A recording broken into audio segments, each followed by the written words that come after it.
Halo semua, kembali lagi dengan saya Vira Salsabila. Di sini saya akan membawakan sebuah gangguan mental yang dialami oleh BPD. BPD itu apa sih?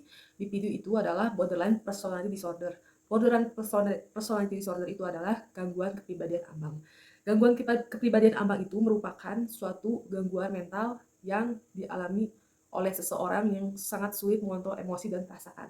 Kondisi ini juga Eee, kondisi ini juga sangat mempengaruhi, kehidupan sehari-hari, kehidupan sosial, dan aktivitasnya.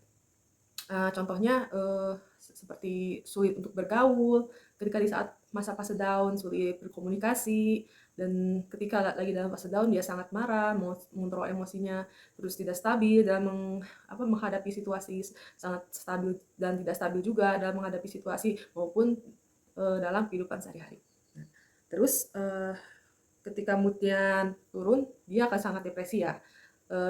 Sama hal dengan kayak bipolar disorder. Bipolar disorder juga merupakan suatu suasana gangguan perasaan ya, suasana hati. Borderline juga sama.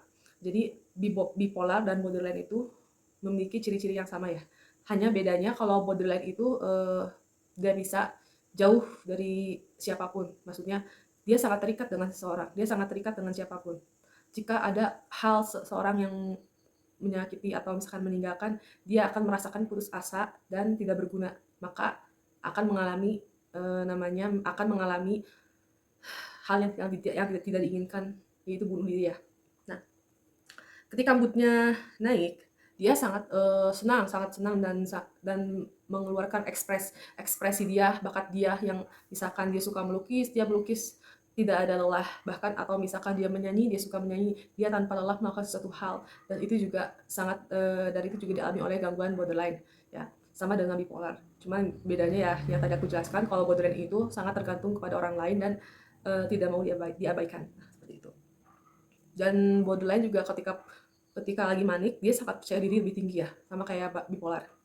Dan ketika mood-nya turun, penderita akan merasakan putus asa dan tidak berguna, tidak sempurna gitu kan. Jadi seolah-olah dia akan merasakan semuanya kacau, dunia itu kacau gitu bagi dia. Dan dia merasakan seseorang di sekelilingnya tidak mencintai dia, menyayangi dia gitu kan. Padahal itu hanya ada dalam pikirannya. Jadi pikiran orang borderline, bipolar sama orang normal itu sangat beda ya.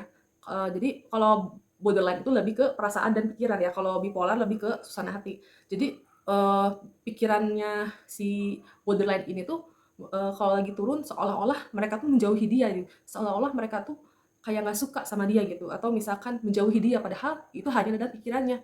Kita tidak tahu kan hati seseorang, pikiran seseorang seperti apa, ya kan. Aku juga sebenarnya sih mengalami gangguan borderline ya, aku juga sama akan maksudnya, mengalami hal itu gitu. Jadi seperti itu. Jadi, pikirannya tidak realistis gitu, beda dengan orang normal ya. Kalau orang normal ya mungkin positif aja gitu kan, beda dengan orang dengan gangguan ini gitu.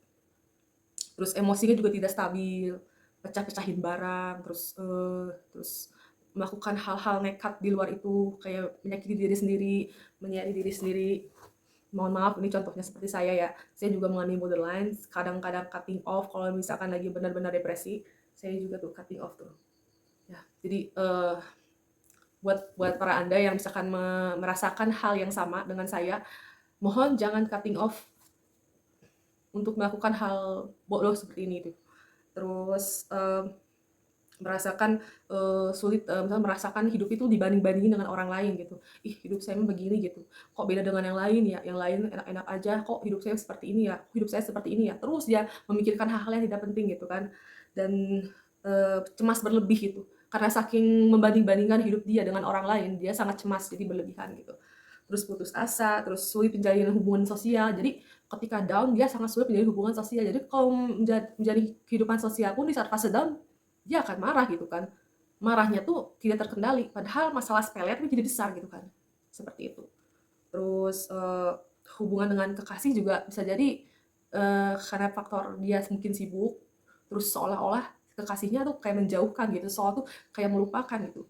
Padahal itu hanya ada dalam pikirannya gitu, seperti itu. Dan gejala ini mirip dengan bipolar ya, cuman kalau bipolar, dari suasana hati sih, bukan soal perasaan dan pikiran sih. Jadi, ya yang membedakan itu aja sih. Nah, Jadi borderline tuh lebih takut kehilangan akan seseorang, atau misalkan dia punya kekasih, dia takut kekasihnya tuh meninggalkan dia, terus dia sering gonta-ganti pacar ya. Maksud saya gini, bukan gonta-ganti pacar kayak begitu, enggak. Maksudnya dia sering putus sama seseorang gitu, dia sering putus komunikasi sama siapapun gitu. Jadi seperti itu. Terus dia juga akan mudah marah, kecewa, dan perasaan yang tidak stabil ya. Tapi di saat borderline lagi fasenya manik, dia sangat baik.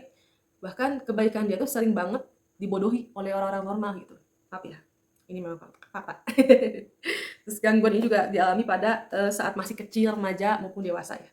BPD juga menghadapi masalah citra diri. Citra diri itu adalah harga diri. Jadi merasakan harga dirinya tuh lebih parah dari yang lain, lebih rendah gitu. Harga dirinya turun banget gitu. Jadi saya merasa kok saya gendutan ya, kok yang lain pada langsing ya. Jadi merasa harga dirinya tuh turun gitu.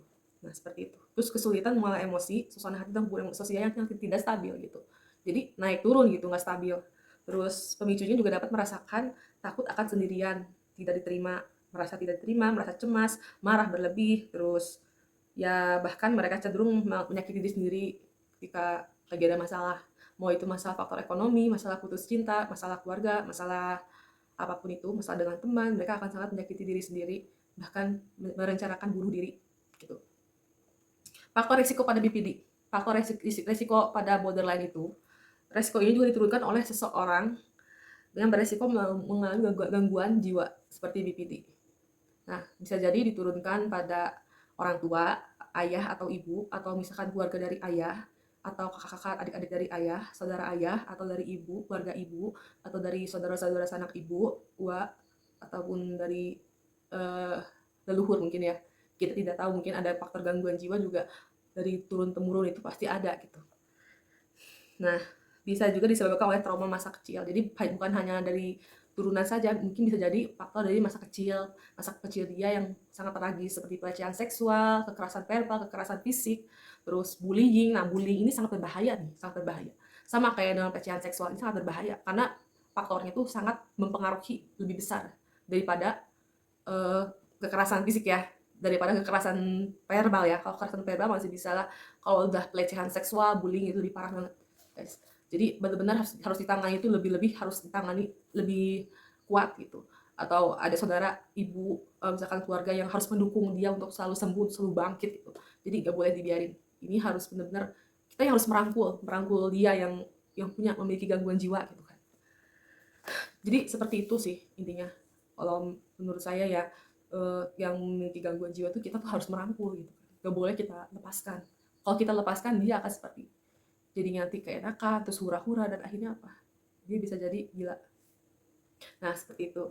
Untuk penjelasannya seperti itu ya. Jadi borderline itu sangat takut merasakan diabaikan. Jadi kita harus benar-benar ngerangkul orang yang memiliki borderline, sama bipolar juga, sama penyakit gangguan lainnya, kecuali psikopat. Kalau psikopat lebih dari lagi ya, itu masalahnya lebih parah. Kalau narsistik kita harus benar-benar waspada juga gitu kan, karena bukan menyangkut dengan perasaan dan pikiran, mereka lebih ke behavior gitu kan. Nah, untuk DBT dialek behavior therapy itu untuk borderline sih.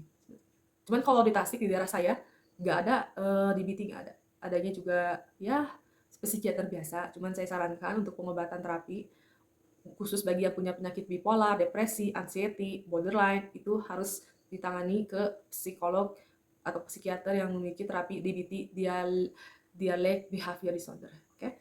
Terima kasih, sampai jumpa sahabat di sini. Semoga bermanfaat buat kalian semua di channel saya ya. Jangan lupa subscribe dan like di bawah ini. Oke, silahkan. Bye-bye.